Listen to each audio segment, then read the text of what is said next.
Hello, everybody. Grant Hunter here for another Product Growth Leaders topic of the week. One of our community members reached out and said to me, I'd love to find out if you guys have ever done a topic of the week on what you should do to become a people manager in product management. Now, I thought, wow, we haven't done that. What a great topic. We've got a lot of people in the community who I would say are experienced, even senior as individual contributors. We've got some who are directors and VPs as well, but for a lot of the community, it's not there's so much out there for the how do you get into product management. What we thought we would do this week is once you're in product management, how do you get to that next level? How do you become a people manager in product manager? So this week's topic is about becoming a people manager. And what an amazing panel we have. It really could be considered an all-star panel. This is all-star week for us. We got Joy McCaffrey, Calvin Marshall, May Wong, Cory Bryan, Jason Vincelette, and of course, my partner Steve Johnson. And what we're going to start talking about is the question we put in the community on Monday. In product management, what is the best way to move from an individual contributor to a manager of people? And we got some really interesting suggestions to start. Graham Rose said, mine was starting my own business. That's how he went from being an individual contributor. Maybe that's not what this person in the community was looking for. Jason Weber answered it from a leadership perspective. I always promoted people who solve problems. They don't ask to do it, but find issues and start working on them, sometimes before I even know there was an issue. Rick Morse, who actually, I believe, had hired Jason, said, in general, demonstrate that you're skilled enough to where others seek your guidance or advice on the individual contributor skills. And I'm going to start off, Jason, I'm looking through all my notes, and not only were you not the first person, I don't see you in here. Yeah, and I just maybe didn't hit submit, honestly.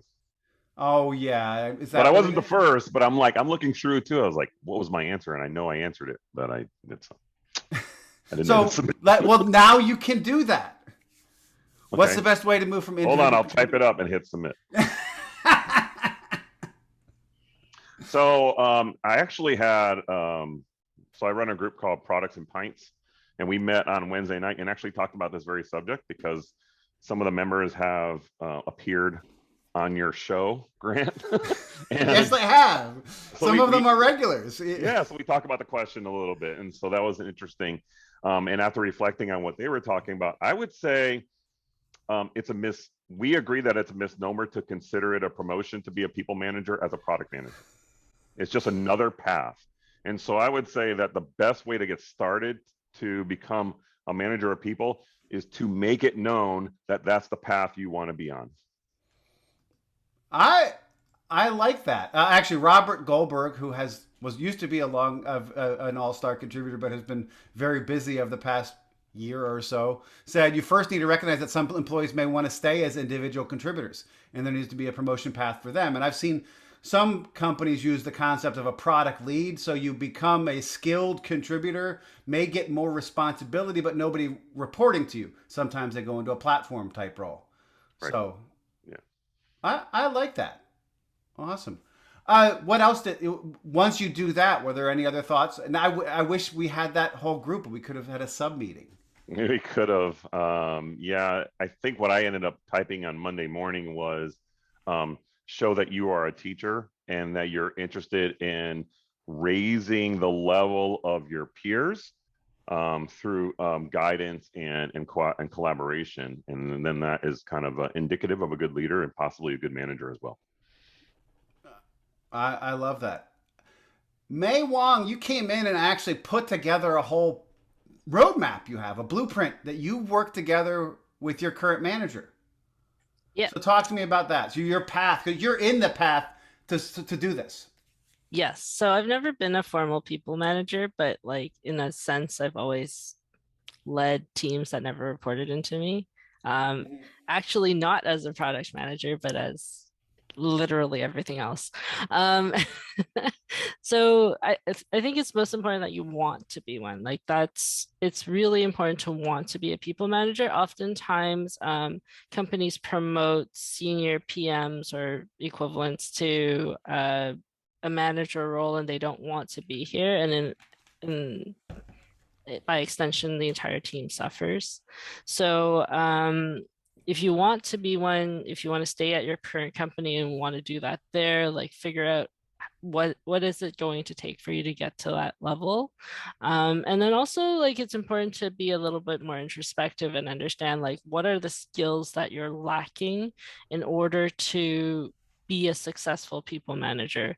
So like, you know, ask to shadow on things that you've never done before. Like if you're not familiar with like how is the larger strategy across the portfolio or across the smaller group set, like just ask to be involved in that process. Or like, you know, if you've never led a large project before, maybe ask to join that or just start one.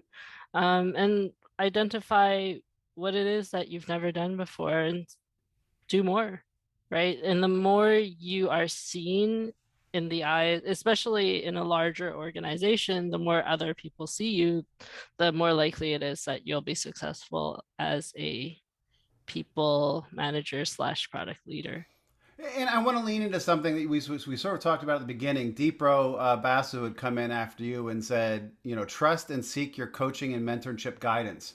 And it seems like that's one of the key things. Let people know that you're interested in and have a mentor who can help you as you do this.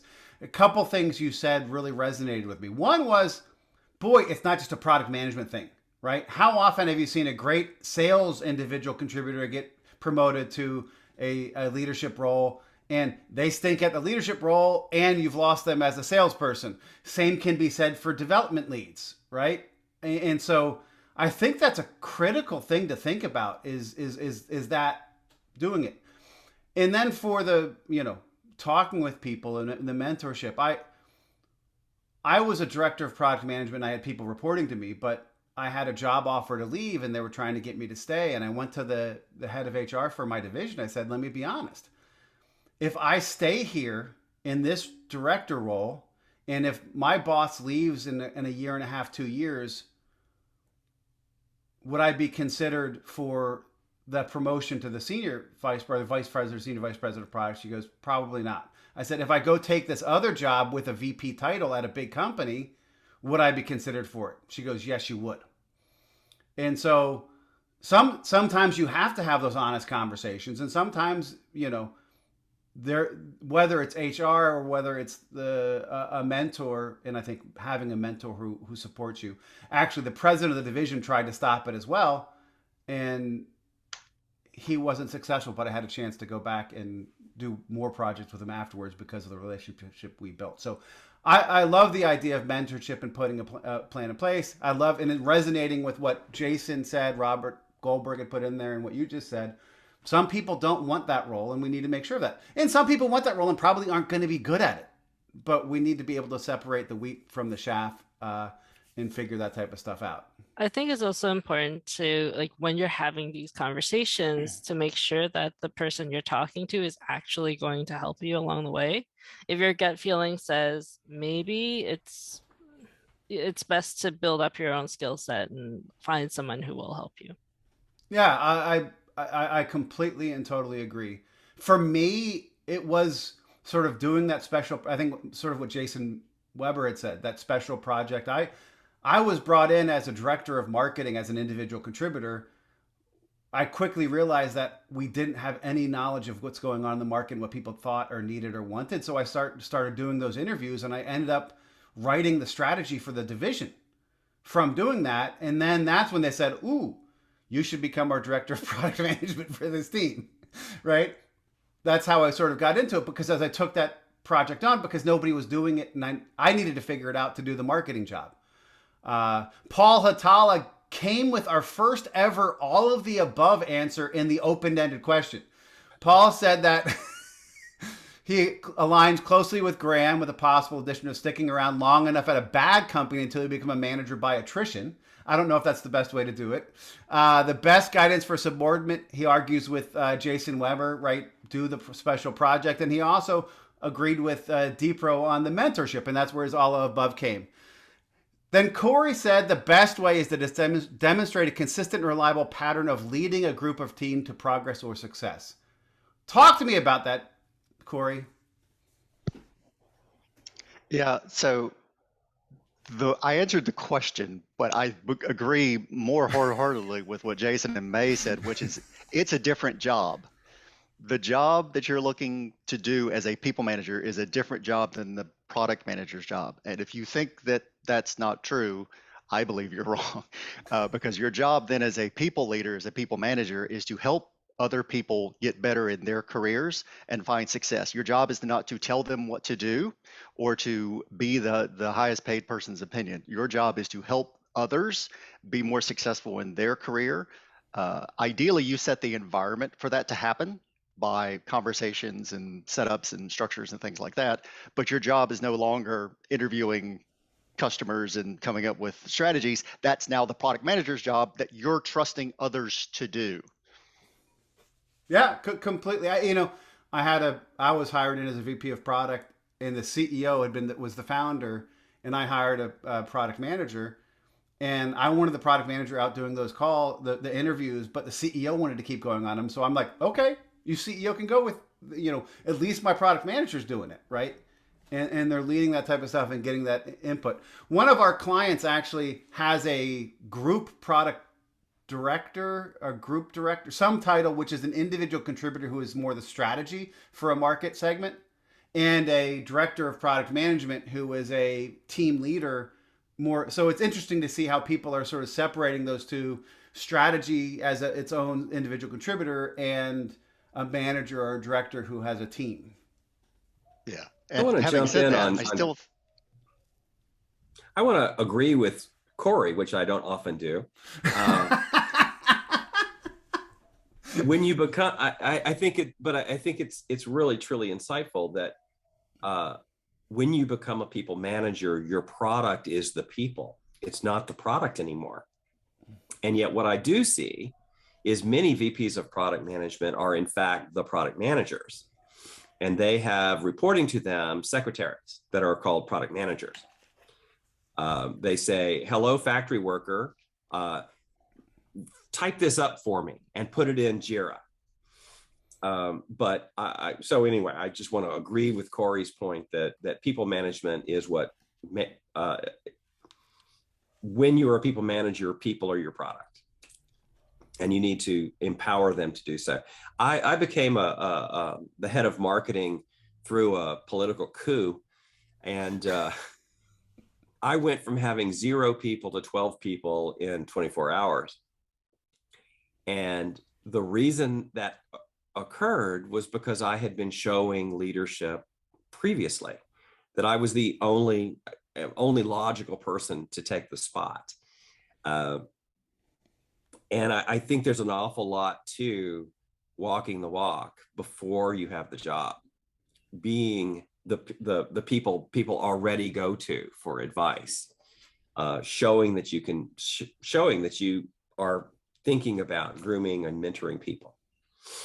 It's interesting you say that, though, because I got the position because I took the strategic lead, and then they had people working for me.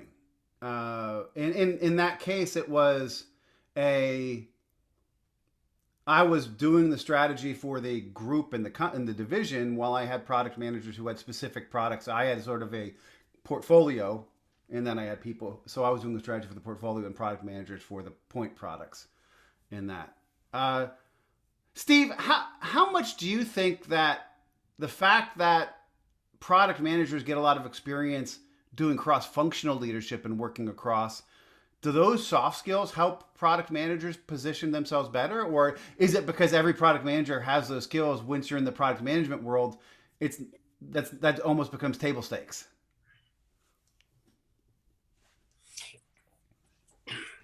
Well, I don't think all product managers do have those soft skills, but I I'm gonna answer your question. No, I'm gonna answer a different question than you asked. You do that often. I had a friend who was a really good product manager and a really good cross-functional team leader.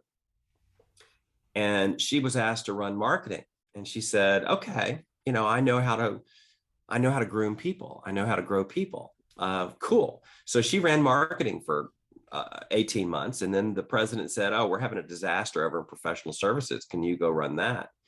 And so she went over to professional services, and guess what? It's people management again. And she ran development, and she ran sales, and she ran product and whatever else there was. And when it came to the president wanting to retire, she was the obvious candidate to take over for president. Because so being a good people manager actually could be a good, it's sort of like an operator versus a strategy person. Yeah. You can come to it both ways. That's great. Actually, Dave Jones had included a LinkedIn survey of talent trends that 92% of talent professionals report that soft skills are equally or more important to hire than hard skills. And so I could see how the soft skills would be in that situation, your story, that shows that that person has the ability to do that type of, they have the ability to manage people and go through. So I think that's great. Calvin Marshall, in most companies, a person is promoted to a management position because he or she has become a reliable individual contributor who delivered on time and on budget. So you think that it's about the capability in delivering on time and on budget? I'm of several different minds on that, and I looked at it purely how it's happened as I've seen it, except for my first job out of business school. And I'm going to say the name of the company because it's 20 years, so the statute of limitations is probably worn off at this time, and that's FedEx. And if it absolutely positively has to be there overnight. Overnight, around time or whatever. So they had a process where in order to get an opportunity to bid for management jobs, you had to take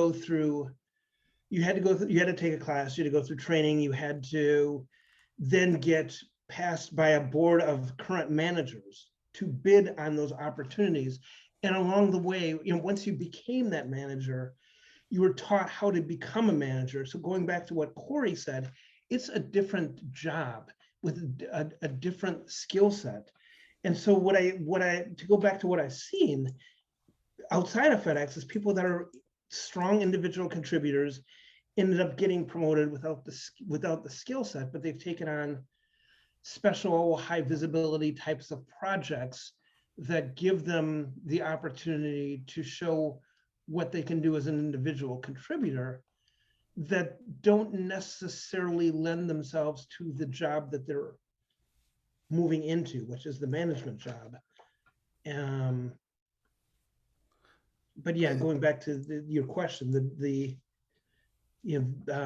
best way is the way that I've seen most often is deliver on time, you deliver on budget, as well as taking on special projects, high visibility projects that give you that that visibility as a leader. I can see that. And then also you're pointing out a big company that did it well. I can see GE when I was there. I was thinking the same thing. Yeah. It's not 20 years, it's 15 years, but I'll use the statute of limitations again. Yeah. They had a great program, but part of it, and maybe this is something that we have to think about as we do this is, how do you support that person once they have that? You know what? That'll be a follow-up topic of the week. Once somebody does it, what should they do and how should the company support them? I remember talking to a CEO of a rapidly growing startup PE portfolio company who really took off with it. And they taught all of their managers and individual contributors how to do one-on-ones with each other. So they could actually use one-on-ones as valuable time. Like, God, what? Training your managers on how to do one-on-ones. What an amazing tool for that. So you're raising your hand? Yeah. I was about to go to Joy. He's taking your time. Yeah. to go back to something that May said, it's all of those things that you're trained to do, only you have to do them yourself, which is you have to go and find those mentors. You have to go in and look at your skill set, because in most companies, especially the smaller companies, they don't have that training process. So it's almost like a DIY process. Yeah, no, I completely, and you're on your own. And I don't remember ever getting any training on how to be a people manager. Even at, maybe in MBA school, I got some organizational behavior stuff, but that's still not teaching you how to be a people manager. Joy, we've been hearing a lot of hot air from a lot of these people so far. We've been reading these things. I'd love to get your take on this. I'm not sure what more I can add. I have limited people management experience. It really depends on the company that you're at. I've been what has stuck out from what the conversations, if you're going to put this in, okay, if I want to become a people manager, what are the things that you heard that you would like say, ooh, this is something I should do?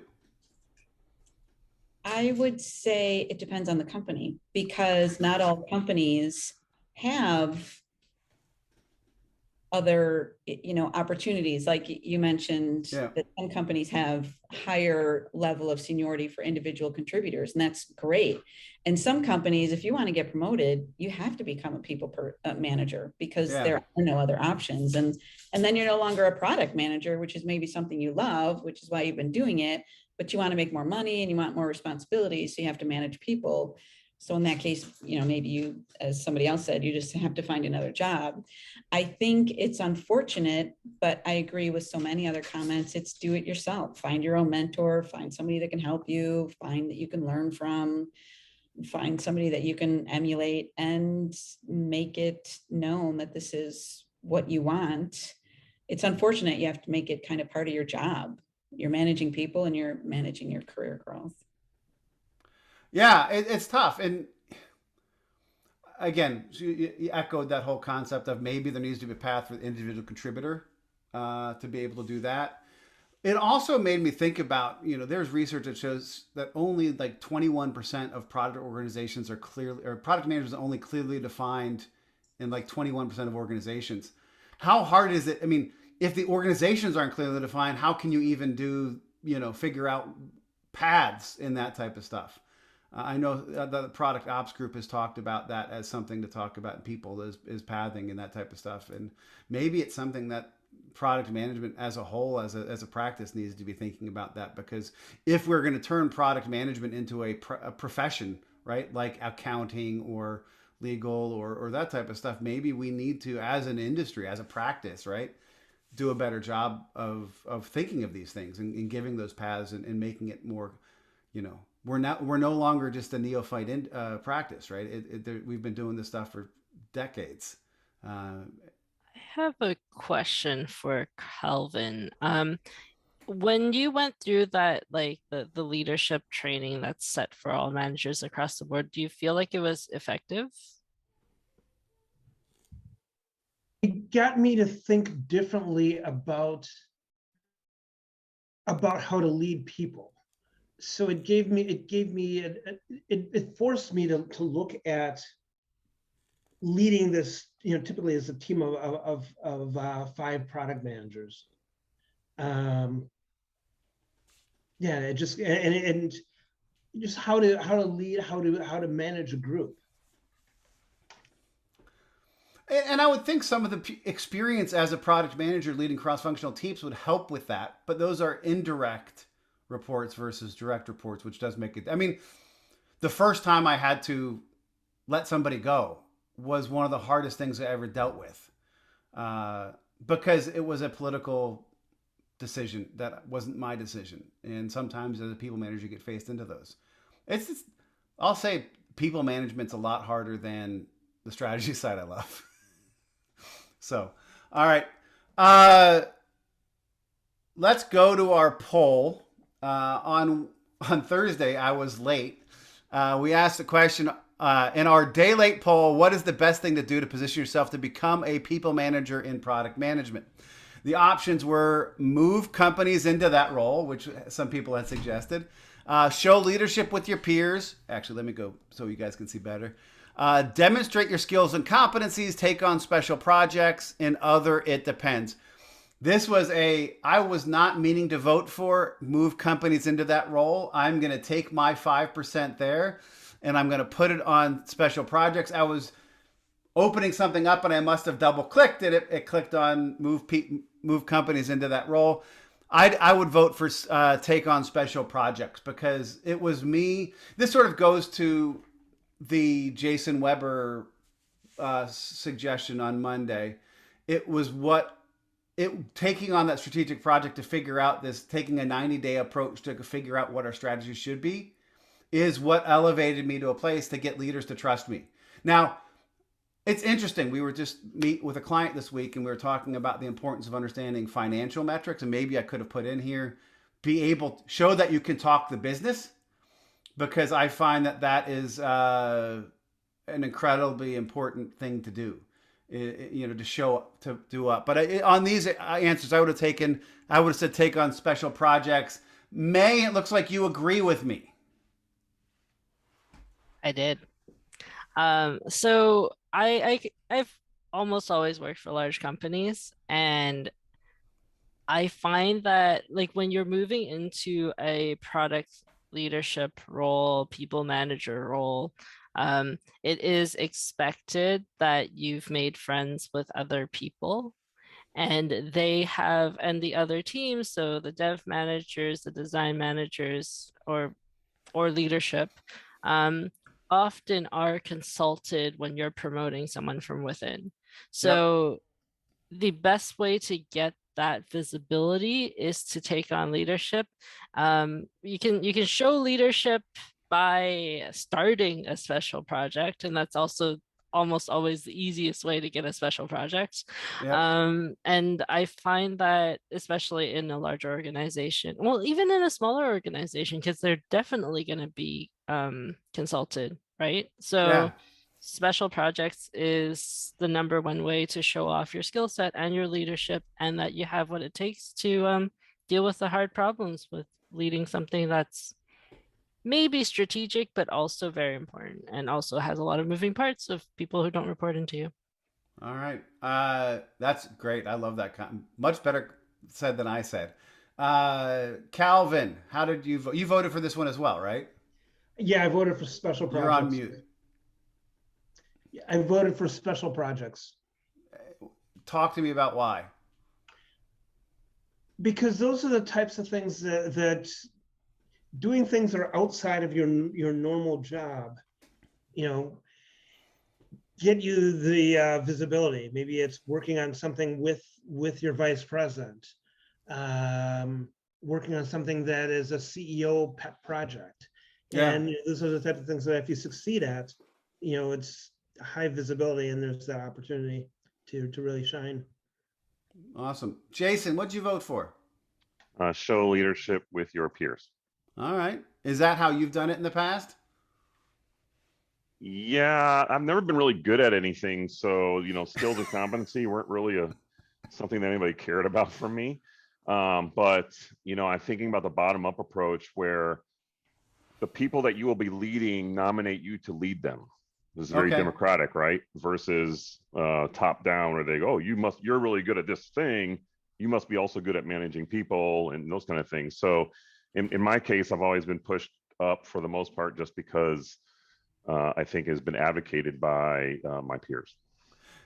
I think that's great. It's interesting. When I had my first product management, people management role, I was a director of product management, and I actually had 2 people with the title of director of product management reporting to me. They had those titles, and then the decision was made to make me responsible for the whole portfolio. They reported to me, but had the same title. But they respected me, and that was what mattered, because I had worked with them on stuff, and they saw value in me as a leader.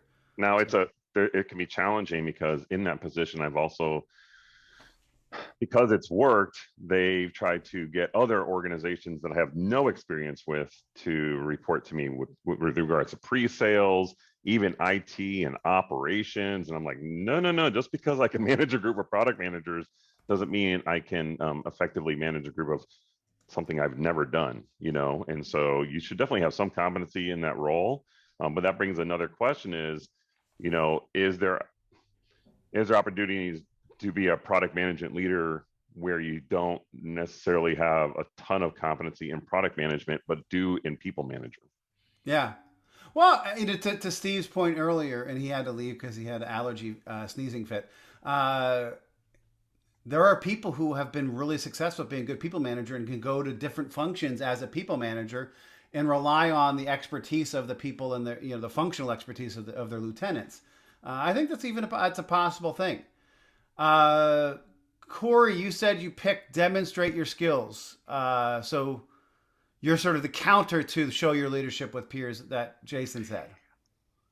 Yeah. So, and those skills that I would like to see people demonstrate are leadership skills, coaching skills, mentoring skills, training skills. No product management skills is what I'm talking about here. What I'm talking about is, how are you leading people today? How can you lead people tomorrow? Who are you leading today? If you're on a team with 5 product managers, is the most junior one coming to you and you're giving them advice or you're teaching them things that they don't know? Is it somebody in another part of the company? Is it somebody in a meetup group? Is it somebody at college? Is it a high school group? Whatever, that you're consistently and currently showing leadership skills today. That is what I think. If you show that consistently and often enough, then that will show that you can lead people. You're able to, because you're doing it now. Yeah, Paul Hatala had sort of commented on your comment and said that's where he landed, sort of on a broad definition of skills and competency, which, to your point, there's the leadership management soft skills that you want them to see. There's the product management specific skills. And he actually came out with what I had mentioned, the strategic and business elements of skills to show you can be doing that type of stuff. Joy, did you vote? I did not. I thought about it, and I was going to be one of those people who said all of the above, or because for me, I have worked at a lot of small companies, and I've had the title head of product management or product management director, and nobody's reporting to me because I am the entire product department. Yeah. So in that sense, there's nothing you can do. You have to go to a different job if the company just isn't growing. Yeah.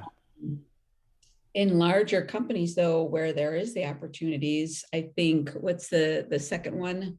I would show leadership with your peers. So and that was the one that had 40% of the vote. And I think 47% of the vote may be one of the highest that any poll answer's ever gotten. Demonstrate your skills and competency was at 26%. And I'm going to take my 5% that was mistakenly put in the first one and put it on take special project, would be third place at 15%. So awesome. Any last thoughts on the poll? All right. Our first question today, new question. What is the hardest thing about trying to get promoted to a people manager role or position? What's the hardest thing about trying to get promoted? Jason. Seeing whose legs you have to break to make the position available. So understanding who are the people you have to influence. I'm putting it in a positive way, not a negative way. Influence. Yeah, however, euphemisms. So just understanding who's making the decision and how to position yourself with them. Yeah, I mean, creating the opportunity. I mean, you could want to be promoted to a people manager person all day long, but it can be very difficult and very frustrating for you, especially, again, as it's advocated by your peers that you should be the manager. But there's just, especially in smaller organizations, there may not be that availability for you to get there. So you kind of have to bide your time, or maybe hopefully other opportunities are created for you. But that can be the hardest part from a frustrated thing for somebody who really wants that path. No, I completely totally see that. Cory. The polite answer is company culture. The incorrect answer is the politics of the BS that you have to deal with. What? No, polite answer and impolite, not incorrect, because that is the correct answer, right? Okay. Yes. It's the same thing, right? It's what's the environment? Do they see you as somebody they want to promote, or do they want somebody else from outside because of whatever reason? That's the hardest thing for me, is to see, and I've dealt with it. I pushed through it sometimes, and sometimes I haven't been able to push through it and I left. But if the culture of the company is toxic or dysfunctional, it's not going to be a good try. I completely agree with that. And, you know, maybe if the culture's toxic and dysfunctional, you might not want to be there anyway. Calvin, what's your thought? Gosh,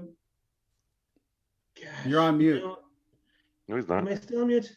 Oh, I can't. I don't know that I can add anything to what Cory and Jason said. okay. Well, May said that she doesn't want to get on Jason's bad side because she doesn't want to be influenced.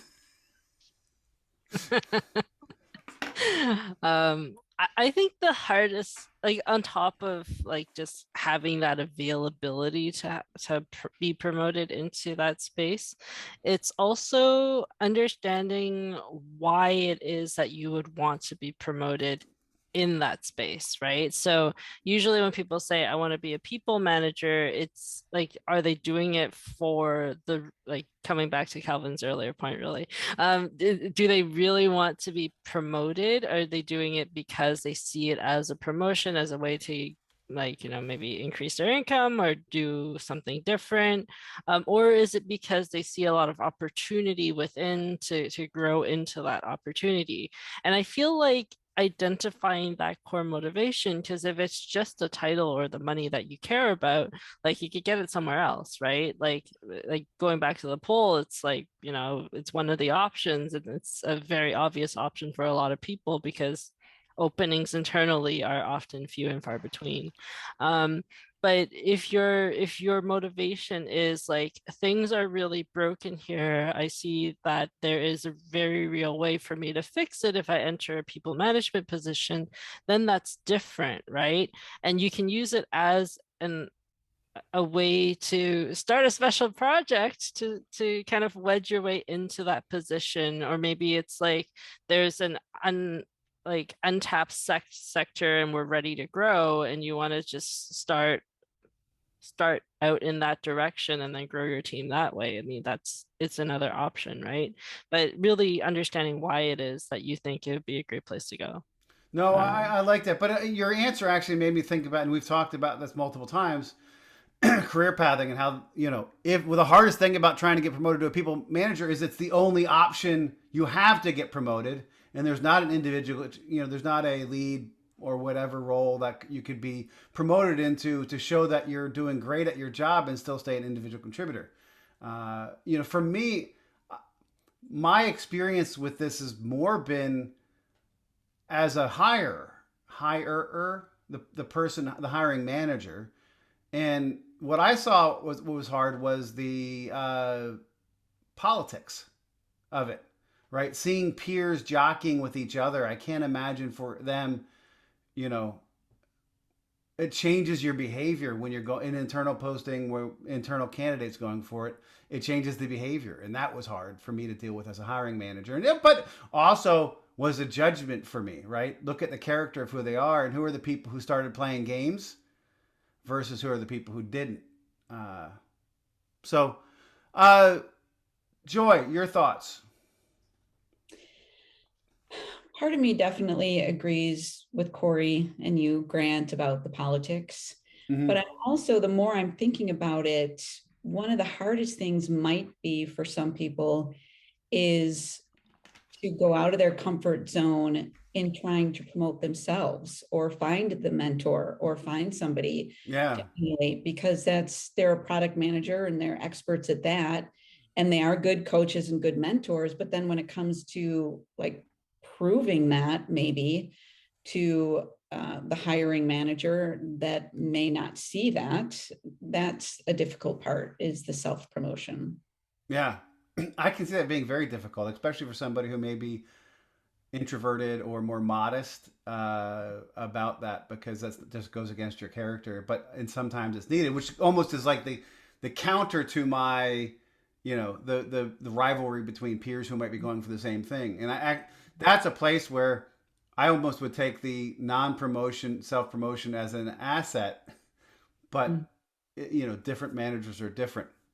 Great conversation on that question. Our next question, how did you get promoted to people manager position? Or if you're not in one, what is your plan to get promoted to one? And I'll start off with this one. I said it earlier. I had been a people manager in market research and competitive intelligence earlier. So I had some people management experience, but my first product management titled job was as a director of product management, people reporting to me. I was the director of marketing. I saw this void. I saw that the knowledge that our product management organization had was like stale. And so I went out and started talking to people, and I, helped create this sort of evolve the strategy of our division.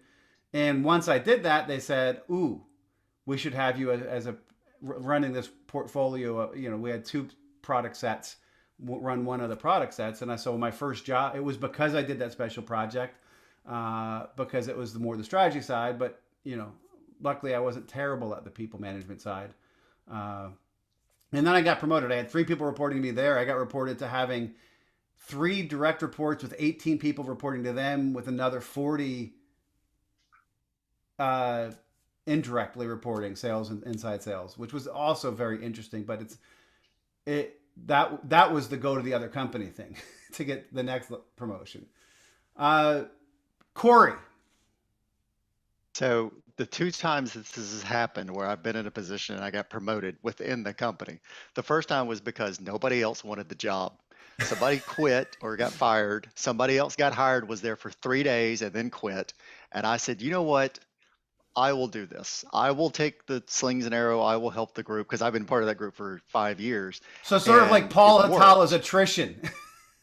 Mhm. It was, and I had never been a people manager before. It was the first time I went from not managing. I went from leading kind of 0 to 12, and started that and grew the team up to 23, and that was fun. It was a challenge, but it was fun. But I think people thought they could overlook me or treat me as a lesser manager because I was brand new. I'd been with the company for a while.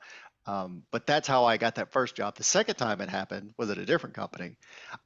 And the reason I got that promotion, or we grew the team, is because we started with a very small team.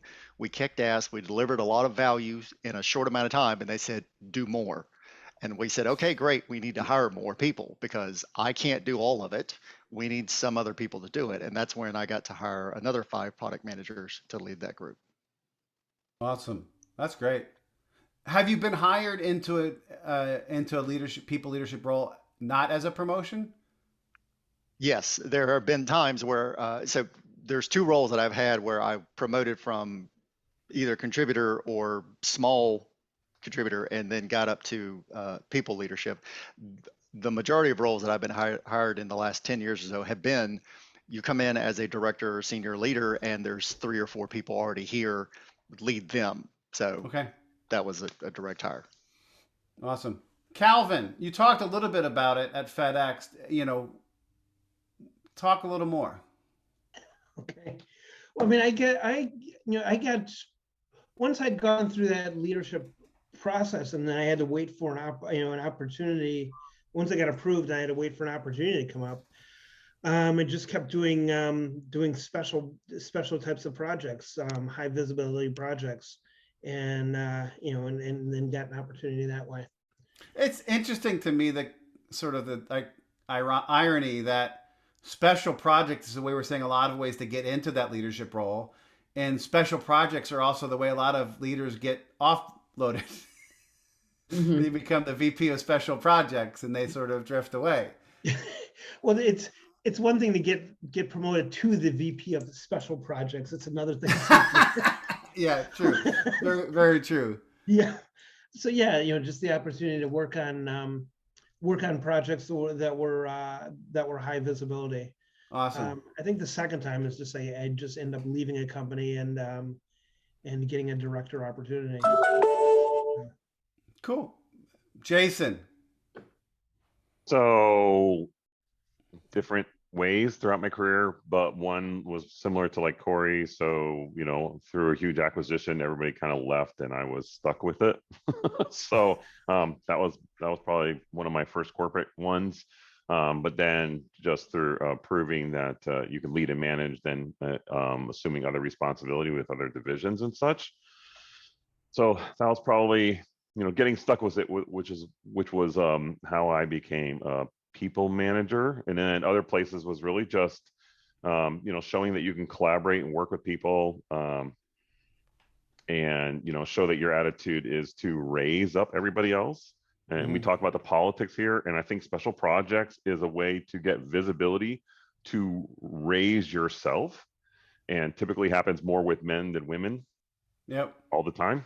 Women just do the job and do it great, and men just walk around boasting their accomplishments, And so I've worked with both.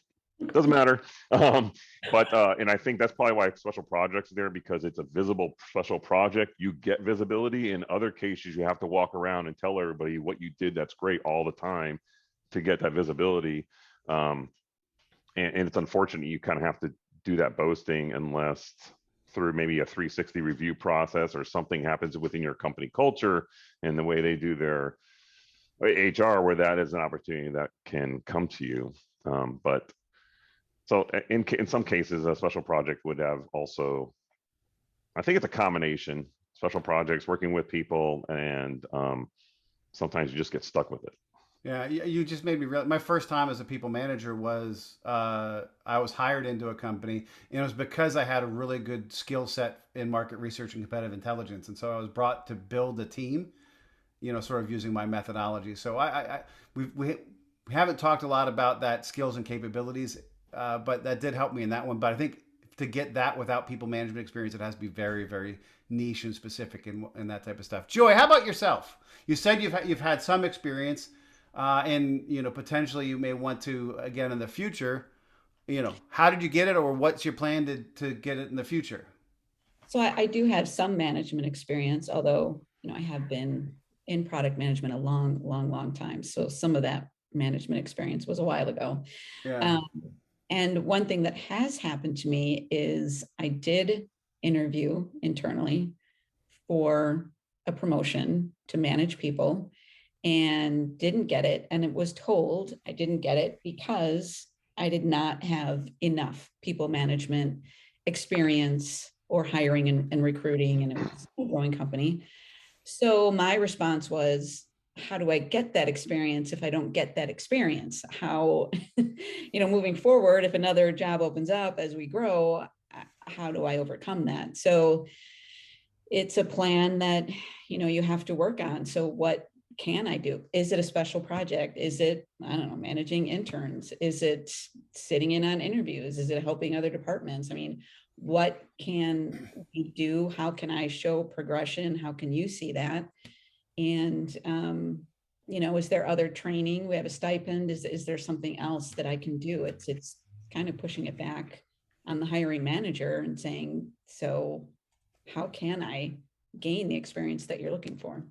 And if the culture is good and you like the place, hopefully they'll work with you on that. I mentioned earlier when I left IHS to go back to GE, the person said, "Yeah, you're not going to get that job if you stay here, and you're going to be a really good candidate if you leave."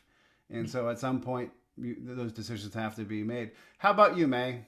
You talked about a lot in your original post. Well, I have actually been a people manager. I was a classroom teacher, and when you have like rambunctious 12-year-olds, that's harder than any team you'll ever lead, I'm sure. I would agree with that. No. But really, like in the world of tech, you have to make a plan, right? Like as Joy said, identify what's missing. Like, what do you not know how to do? And sometimes you don't know what you don't know, and it's really important for you to find that out and talk to people, right? Talk to the people managers. Say, what's the hardest part of your job? And they will tell you. They're very happy to tell you about the things that they're struggling with, right? It's just like any other product when your product is people. For me, it's like the way I'm doing it is I'm creating my own department. So I feel like if I don't mess this up along the way as an IC leading the one-person product ops, I'm probably going to get my own team as the rest of the product team scales. And that's sort of how it worked for me. So awesome. Thank you, guys. And time for the lightning round. And some of these may just be pulling forward to what we just talked about all thing, but what is your advice to a product manager who's looking to become a people manager? Joy. My advice would be to look to other people managers. And for help and advice? Yeah, for help and advice, or just to emulate. All right, look for other people managers to help for advice. Calvin. Find a problem that nobody is solving and look to solve that. It becomes about visibility and about solving problems. Awesome. May. Report into someone, or at least your second level manager who wants to make it happen. So find that sponsor, find that mentor who can help make it happen. Yeah. Awesome. Cory. Break some legs, right, May? Break some legs. New side of Jason this week. Walk around with a bat. All right. Cory. Don't wait. Start today. And I've started doing some training called the permissionless apprentice. And that concept is interesting to me. Don't wait until somebody gives you permission to do something. Go ahead and do it. I love that. Jason Vincelette in the cleanup spot. So I would say really take some time to try to understand why you want to become a people manager. God dang it. That was exactly going to be mine. Make sure you're doing it for the right reason. And maybe that's a different flavor of it, but you really want to do that? Are you sure you know that's because Yeah, because we've spoken here. If it's for the money, it's going to get tiring quick. If you believe you can still be a great product manager and you want to be innovating and creating great products, it's going to take away from that. Like Cory said, this is a whole different thing. You're going to be a people manager. If you want to be a people manager to grow product managers and take pride that they might actually grow, become your position and leave your company. Yeah. That's what I loved. I love just growing product managers that became superior to any capability that I could ever have. And that's why I love that position. But if you're interested in being the next Elon Musk, it's probably not going to be the role for you. So for me, I'm going to just sort of build on that a little. Make sure you're doing it for the right reason. Often I was doing it in roles that were like turnarounds. And so for me, what I loved about it was solving that problem. I had a whole organization I was solving that problem for. And then I could become that evangelist running up the hill, carrying the flag, taking the bullets while letting my team do it. And I think for me, the right reason was not just to be a people manager. It was to transform a situation. And that's what I loved about it. So make sure you're doing it for the right reason. What a great conversation. I'd like to thank everybody for their time and insight. Joy, Calvin, Cory, May, Jason. We do this every week. Monday, question goes in the community. Wednesday, we do the poll. And Friday, we do these wonderful conversations. Thank you guys so much. We'll see you next week in the community. Take care, everybody.